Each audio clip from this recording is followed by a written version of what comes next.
നമസ്കാരം. മലയാളി വാർത്തയിലേക്ക് സ്വാഗതം. പ്രതിപക്ഷ നേതാവ് വി.ഡി. സതീശൻ ഫോമിലാണ്. വാ വിജയ വന്ന് സംവാദത്തിനിരിക്കെ ഞാൻ റെഡിയെന്ന് ഒരൊറ്റ കീച്ചലായിരുന്നല്ലോ.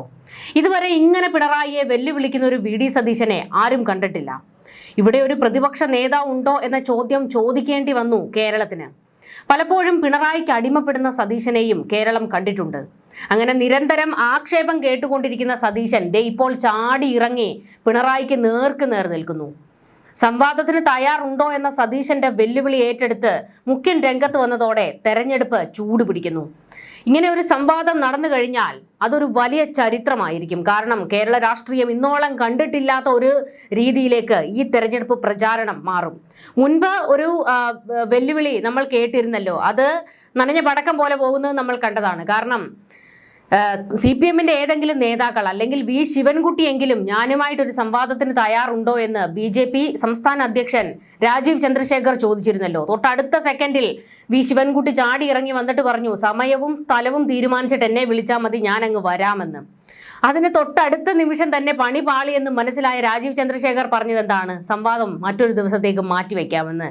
അതായത് രാജീവ് ചന്ദ്രശേഖർ തടി തപ്പി ഓടുന്നതാണ് നമ്മൾ കണ്ടത്. പക്ഷെ ഇവിടേക്ക് വരുമ്പോൾ ഈ സംവാദം നടന്നാൽ അത് മറ്റൊരു ലെവലായിരിക്കും.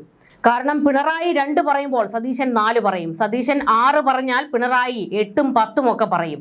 ആ ഒരു ലെവലിലേക്ക് കാര്യങ്ങൾ പോകും. മുഖ്യമന്ത്രി പിണറായി വിജയനെ സംവാദത്തിന് വെല്ലുവിളിച്ച വി.ഡി. സതീശൻ ഇപ്പോൾ കോൺഗ്രസിന്റെ ഗ്രൂപ്പുകളിൽ വൈറലായി മാറിക്കൊണ്ടിരിക്കുകയാണ്. ഈ സ്പിരിറ്റുള്ള പ്രതിപക്ഷ നേതാവിനെയാണ് ഞങ്ങൾക്ക് വേണ്ടതെന്ന് സതീശൻ പക്ഷക്കാരും അതുപോലെ മറ്റു കോൺഗ്രസ്സുകാരും ഇപ്പോൾ വ്യക്തമാക്കുകയാണ്. മുൻപ് നമുക്കറിയാം, രാഹുൽ വിഷയമൊക്കെ വന്ന സമയത്ത് കോൺഗ്രസിന്റെ സൈബർ ഗ്രൂപ്പുകളിൽ കേക്കച്ചൻ എന്ന് പറഞ്ഞുകൊണ്ട് ചവിട്ടി ഒതുക്കിയിട്ടിരിക്കുകയും ട്രോളി കൊല്ലുകയുമായിരുന്നു സ്വന്തം പാർട്ടിക്കാർ വരെ വി.ഡി. സതീശനെ. അതായത് ഒരു വിലയുമില്ലാത്ത രീതിയിലേക്ക് സതീശൻ അങ്ങ് മുങ്ങിപ്പോയിരുന്നു. എന്നാൽ ഇപ്പോൾ പിണറായിക്ക് നേർക്ക് നേരെ നിന്ന് സംവാദത്തിന് വെല്ലുവിളിച്ച സതീശനെ തലപ്പൊക്കത്തിൽ കൊണ്ടു നടക്കുകയാണ് ഈ പറയുന്ന പ്രതിപക്ഷം.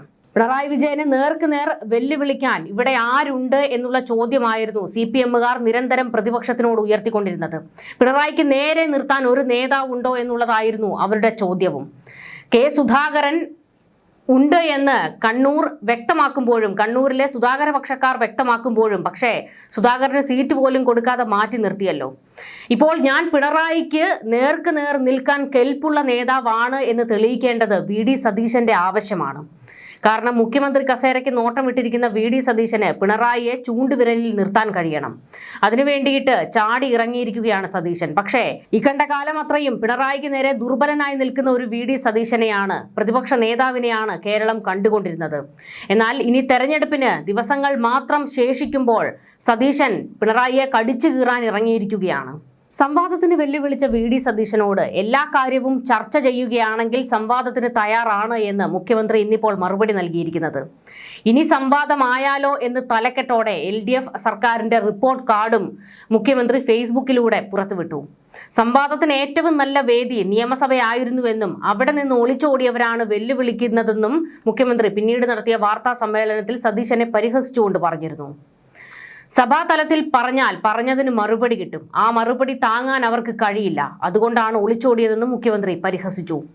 സർക്കാരിനെ കുറിച്ച് വിമർശനങ്ങൾ ഉണ്ടെങ്കിൽ അത് ഉന്നയിക്കാനുള്ള അവസരമായിരുന്നു നിയമസഭയിലെ ചർച്ചകൾ. എന്നാൽ പ്രതിപക്ഷം ഇതിലൊന്നും പങ്കെടുത്തില്ല. മന്ത്രിമാർ അഴിമതിയും മറ്റും നടത്തിയെങ്കിൽ അതും സർക്കാരിന്റെ കൊള്ളരുതായ്മകളും ഒന്നും പ്രതിപക്ഷം ഉന്നയിച്ചില്ല. ഒരു അടിയന്തര പ്രമേയവും അവസാന സമ്മേളനത്തിൽ കൊണ്ടുവന്നില്ല. സർക്കാരിനെ കുറ്റവിചാരണ നടത്താനുള്ള ഏറ്റവും നല്ല മാർഗം അവിശ്വാസ പ്രമേയമായിരുന്നു. സഭാതലത്തിൽ പറഞ്ഞാൽ പറഞ്ഞതിന് മറുപടി കിട്ടും, ആ മറുപടി താങ്ങാൻ അവർക്ക് കഴിയില്ല എന്ന് പ്രതിപക്ഷ നിരയെ വിമർശിച്ചുകൊണ്ട് പരിഹസിച്ചുകൊണ്ടും മുഖ്യമന്ത്രി പറഞ്ഞു.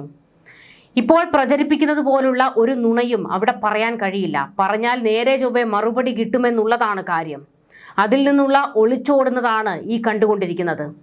കേരളത്തിന്റെ വികസനത്തിൽ പങ്കുവഹിച്ചോ? ആരോഗ്യകരമായ സമീപനം സ്വീകരിച്ചിട്ടുണ്ടോ? നമ്മുടെ നാടിന് അർഹതപ്പെട്ടത് കേന്ദ്രം നിഷേധിക്കുമ്പോൾ അതിനെ എതിർത്തോ? ആ കാര്യങ്ങളൊക്കെ പറയാൻ തയ്യാറുണ്ടെങ്കിൽ സംവാദത്തിന് തയ്യാറാണെന്ന് മുഖ്യമന്ത്രി വ്യക്തമാക്കി.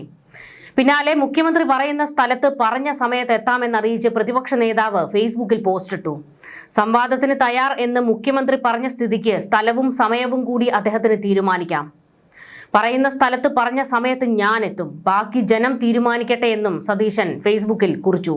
ഉമ്മൻചാണ്ടി സർക്കാരിന്റെ കാലത്ത് നിർമ്മിച്ച വീടുകളുടെ അത്രയും പോലും 10 കൊല്ലം കൊണ്ട് LDF സർക്കാർ പണിതിട്ടില്ല എന്നാണ് സതീശന്റെ അവകാശവാദം. വിവിധ വകുപ്പുകൾ വഴി നടപ്പിലാക്കിയ ഈ പദ്ധതികളുടെ കൃത്യമായ കണക്കുകൾ LDF മന്ത്രിമാർ തന്നെ നിയമസഭയിൽ നൽകിയ മറുപടികളിലുണ്ട്. കഴിഞ്ഞ ദിവസമായിരുന്നു പ്രതിപക്ഷ നേതാവ് VD സതീശൻ മുഖ്യമന്ത്രിയെ പരസ്യമായി സംവാദത്തിന് വെല്ലുവിളിച്ചത്. നുണേശനാണോ പിണറായി ആണോ കൂടുതൽ യോജിക്കുന്നതെന്ന് നോക്കാമെന്നും VD സതീശൻ പറഞ്ഞിരുന്നു. ഭവന പദ്ധതിയെക്കുറിച്ച് മുഖ്യമന്ത്രി യമണ്ടൻ നുണയാണ് പറയുന്നതെന്നും അദ്ദേഹം പറഞ്ഞു. അതിനാണ് മുഖ്യമന്ത്രി മറുപടി കൊടുത്തത്. മന്ത്രിമാരുടെ കൈകളിൽ കൃത്യമായ കണക്കുകൾ ഉണ്ടെന്നും അത് നിയമസഭയിൽ പറഞ്ഞതാണെന്നും അന്ന് നിങ്ങൾക്ക് എന്തുകൊണ്ട് അതിൽ കള്ളമുണ്ട് എന്ന് തോന്നിയെങ്കിൽ അന്ന് നിയമസഭയിൽ അതിനെ എതിർത്തില്ല എന്നാണ് മുഖ്യമന്ത്രി ചോദിക്കുന്നത്.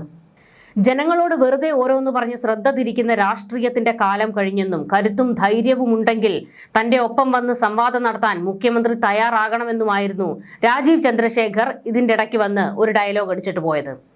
ഇരട്ടത്താപ്പിന്റെ മറ്റൊരു പേരാണ് CPM. ഇരട്ടത്താപ്പാണ് CPMന്റെ പ്രത്യയശാസ്ത്രം. 10 വർഷം തങ്ങൾ എന്ത് ചെയ്തു എന്നത് പറയാൻ BJP തയ്യാറാണ്. തൻ്റെ പൊട്ട മലയാളത്തിൽ സംവാദത്തിന് തയ്യാറാണെന്നും തൻ്റെ മലയാളത്തിനൊപ്പം വസ്തുതയും വിവരങ്ങളും സത്യവുമാണ് ഉണ്ടാവുകയെന്നും രാജീവ് ചന്ദ്രശേഖർ ഇതിനിടയിൽ കൂടി വന്ന് മുഖ്യമന്ത്രിയെ ഒന്ന് വെല്ലുവിളിക്കാൻ നോക്കി. അതിനായിരുന്നു V ശിവൻകുട്ടി രംഗത്തേക്ക് വന്നത്. സമയവും സ്ഥലവും തയ്യാറാക്കിയിട്ട് രാജീവ് എന്നെ വിളിച്ചുകൊള്ളൂ, ഞാൻ വരാമെന്ന്. തൊട്ടടുത്ത നിമിഷം രാജീവ് പറഞ്ഞത് അത് വേറൊരു ദിവസം ആകട്ടെ എന്നാണ്.